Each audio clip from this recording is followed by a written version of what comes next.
आप इस क्वेश्चन को बहुत ही ध्यान से देखिए। यहाँ पर लिखा है √5 और इसका ऑर्डर 2 है, इसे ऑर्डर कहा जाता है। यहाँ पर देखिए √6 है और इसका ऑर्डर भी 6 है। और यहाँ पर देखिए √4 है और इसका ऑर्डर 3 है। हमें इन सबको आपस में मल्टीप्लाई करना है। तो देखिए मल्टीप्लाई करने का ट्रिक यह है कि जितने भी ऑर्डर्स हैं इनको आप इक्वल कर दीजिए। अगर आप इसे इक्वल कर देते हैं तो आप सिंपली इसे मल्टीप्लाई कर पाएंगे। तो यहाँ पर देखिए ऑर्डर 2, ऑर्डर 6 और ऑर्डर 3 है। तो सबसे पहले हम 2, 3 और 6 का एलसीएम निकालेंगे। देखिए 2, 2 1 जा 2, 3 को एज यूजुअल हम उतार देंगे। 2 3 जा 6। फिर आप यहाँ पर 3 लिखिए, 1 को एज यूजुअल उतार दीजिए और 3 1 जा 3 और 3 1 जा 3, यानी कि इसका एलसीएम हो गया 2 3 जा 6। अब आपको करना क्या होगा कि जितने भी ऑर्डर्स हैं उनको आप 6 कर दीजिए। तो देखिए यहाँ पर 2 है, इसे हम 6 कैसे बनाएंगे? तो देखिए 2 का टेबल कितना बार आप पढ़ेंगे कि ये 6 आ जाएगा। तो 2 में जब आप 3 से मल्टीप्लाई करेंगे तो 6 आ जाएगा। तो देखिए हम इसे लिखेंगे कैसे।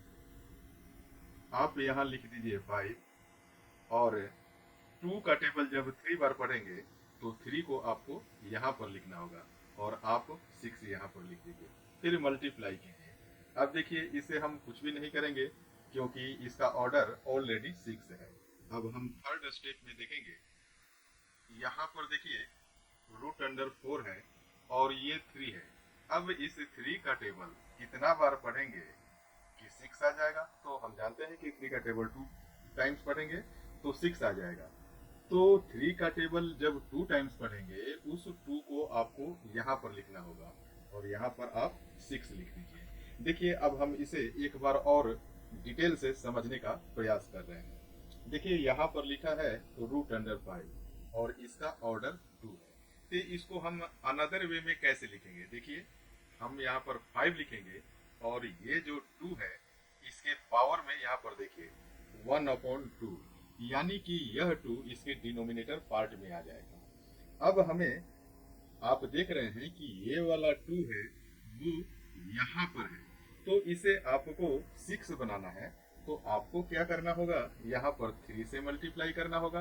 तो आपको ऊपर भी 3 से मल्टीप्लाई करना होगा। फिर आप लिख पाएंगे 5 का पावर 3/6।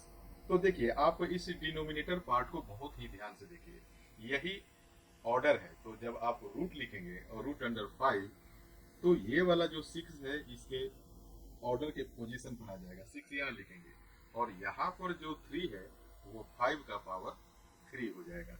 इस तरीके से हम इसे डिटेल से लिखते हैं। इसे आप जरूर समझने का प्रयास करेंगे। अब देखिए हम इस तीनों पार्ट को आपस में मल्टीप्लाई करेंगे। तो अब मल्टीप्लाई करना बिल्कुल आसान हो जाएगा क्योंकि इन सभी के ऑर्डर से इक्वल आ गए हैं, यानी कि 6 आ गया। तो आप यहाँ पर लिखिए रूट और रूट के अंदर आप लिखिए 5 का पावर 3 मल्टीप्लाई बाई, यहाँ पर 6 का पावर 1 है यानी कि केवल 6 लिखेंगे। और यहाँ पर देखिए आप 4 का पावर 2 है तो इसे 4 का पावर 2 आप लिख दीजिए। और इसका ऑर्डर 6 है तो हम यहाँ पर 6 लिख देंगे। फिर आप देखिए, फिर लिखिए आप रूट अंडर 5 को 5 मल्टीप्लाई बाई 5 मल्टीप्लाई बाई 5, यह होता है 125। तो यहाँ पर आप लिख दीजिए 125 और इसका ऑर्डर 6 है तो एज यूजुअल आप लिख दीजिए। फिर मल्टीप्लाई बाई 6 मल्टीप्लाई बाई, यहाँ पर देखिए 4 का पावर 2 है यानी कि 4 मल्टीप्लाई बाई 4, यह 16 हो गया। तो एज यूजुअल आप 16 लिख दीजिए। फिर हम लिखेंगे रूट अंडर और इसका ऑर्डर 6 है तो आप इसे 6 लिख दीजिए। उसके बाद आप 125 में 6 से फिर 16 से नॉर्मल आप मल्टीप्लाई करेंगे तो यह आएगा 12000। इस तरीके से हमने ऊपर दिए गए क्वेश्चन को यानी कि सर्ट्स के क्वेश्चन को आसानी से हम इसे सॉल्व कर सकते हैं।